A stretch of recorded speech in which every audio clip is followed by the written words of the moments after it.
Yahweh's Truth Channel.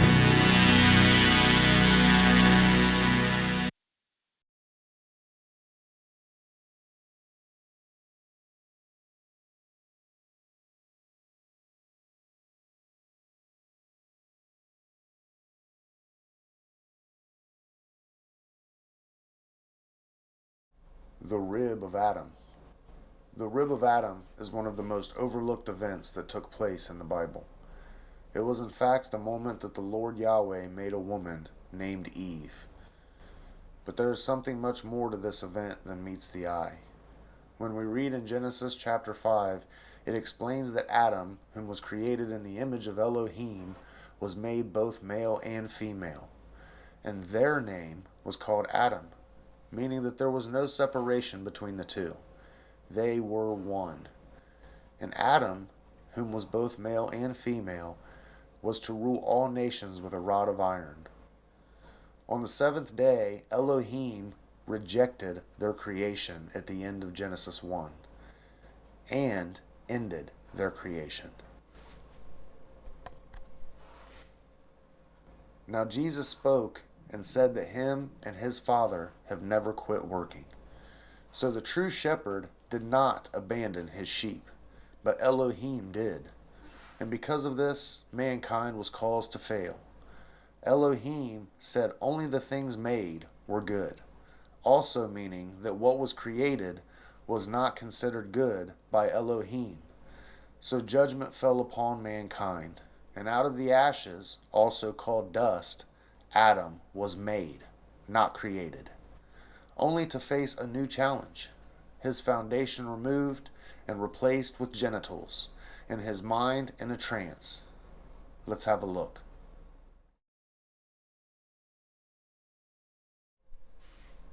Genesis 2:21. And the Lord God caused a deep sleep to fall upon Adam, and he slept, and he took one of his ribs and closed up the flesh instead thereof. And the rib which the Lord God had taken from man made he a woman, and brought her unto the man.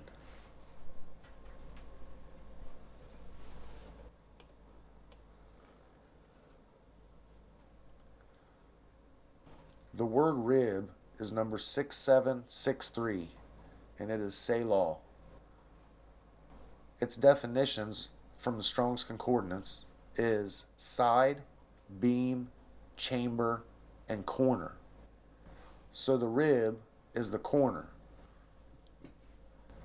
The word cornerstone is number 6438, and it also has a definition of corner and is considered a feminine noun. The root is number 6434, pain, and it means to turn, and it has other definitions such as bread, answer, thread, priest, and father. So the rib is the corner, and the corner is the cornerstone that was used to make a woman. The definitions of the word corner and cornerstone signify the importance of this cornerstone. Now, let's have a look at the word flesh. Flesh is number 1320, and it is basar. And it has a definition of body, fat, nakedness, skin, and the pudenda of a man, which is the genitals. So flesh is the genitals. Basar is the same as number 1319, which is also basar, which means the following: bear tidings, bring good news, the messenger, to preach, to base as a foundation, to buy, and to foresee. Phonetically, basar is bal, which means bondage, and sar, which is also sore, and is also considered the planet Saturn. So basar, broken down phonetically, can mean the bondage of Saturn. Saturn is called Tertus and is considered the birthplace of the penis. So let's review. Jesus said that the stone the builders rejected has become the head of the corner, and that this was the Lord's doing. So let us look at the actions of the Lord in Genesis 2:21. The Lord God caused a deep sleep to fall upon Adam, and he took one of his ribs. So rib is corner, and the definition of cornerstone is also corner. So whenever the Lord God took the rib from Adam, he took the cornerstone from Adam. The root of cornerstone is number 6434, which is pain, and pain means to turn and has other definitions such as bread, answer, thread, priest, and father. Well, Jesus is all of these things. Jesus said that he is the bread. Jesus says he is the truth, which is the answer. He said that he is within us all, and he is the light of life, which is the life of men. So therefore he is the thread within our DNA. He is the teacher. He is the priest. Him and the Father are one.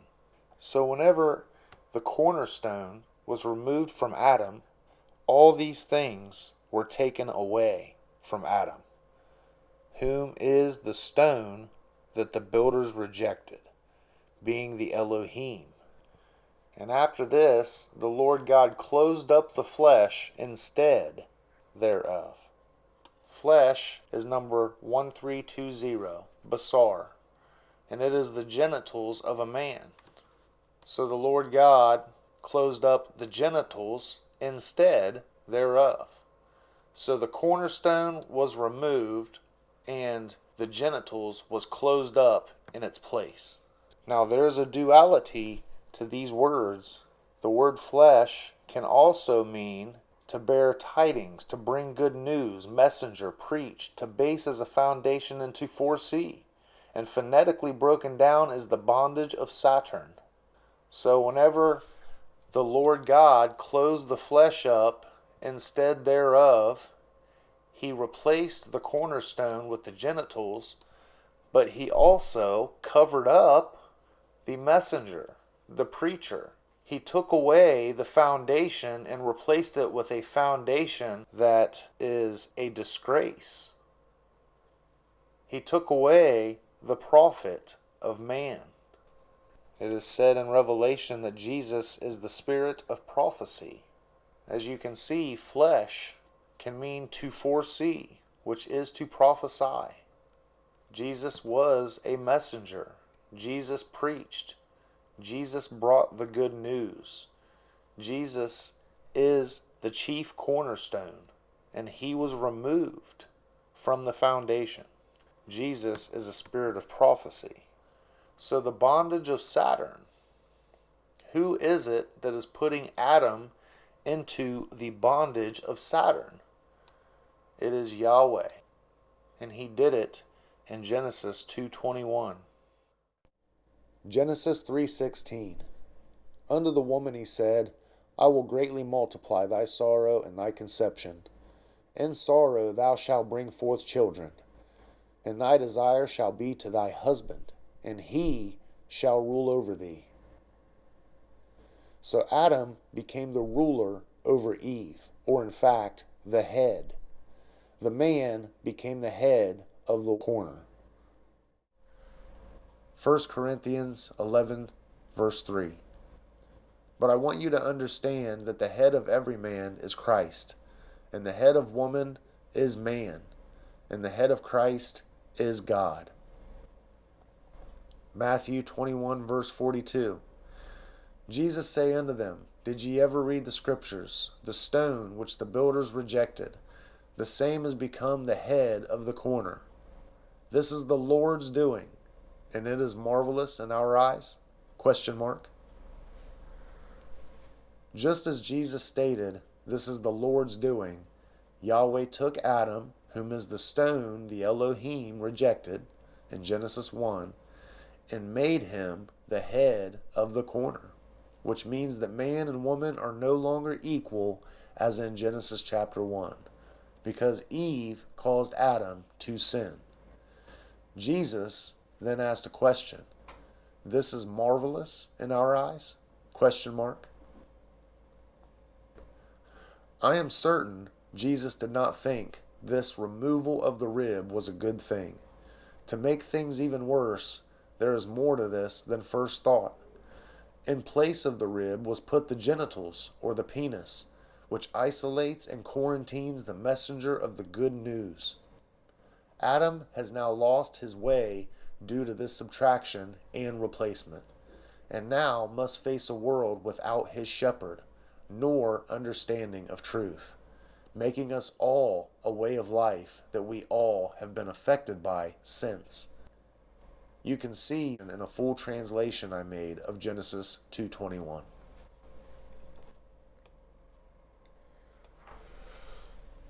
In full translation via NAS and Strong's Concordance, Genesis 2:21, and cast down Yahweh to become God, to go up above mankind and cause him to grow old, to take altogether his corner and isolate or quarantine the messenger of the good news, the ancestor of Samuel.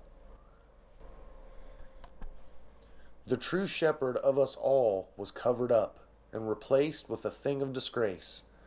The stone the builders rejected was made the head of the corner. Adam was caused to fall into sin, and now we all are doomed to die in our sin, which was and is caused by procreation, all done by the God which the majority of Christians now worship as the Father of Jesus. It is Yahweh Elohim who attempts to do away with the Good Shepherd. Let us never forget, only the thief comes to steal, to kill, and to destroy. Yahweh and Elohim perform all three of these actions over and over again, leaving plenty of reason to be called a thief, according to the words of Jesus. The word builders is number 1129, and it is Banah, and it means besieged, rebuilt, and to obtain children. Banah also is Banah and can mean death, murderer, husband, to kill, and to sicken. The builders are in fact the Elohim, or the gods. They are the ones who rejected Adam at the end of Genesis 1, led their creation to destruction, stole the kingdom, and sought to obtain children of their own. After this, it is Yahweh Elohim who made the stone the builders rejected the chief of the corner, covered up the messenger of the good news, and replaced it with the pudenda. Yahweh in Hebrew simply means, and the best way to explain what the word means is to take a garden hose and hold the end of it, turn on the water, and you feel the pressure building up. When you release the hose, it's a release of pressure. It's a release of energy. In the Hebrew, in the ancient Hebrew, the release of dynamic energy was called Yahweh, and it was always associated with sex. It's the building up of the sexual urge, and the releasing of sex in the sex act was referred to in the ancient Phoenician Canaanite system as being one with Yahweh, the explosion of divine creativity. That's why our Jewish physicists have told us the universe came into existence by a big bang.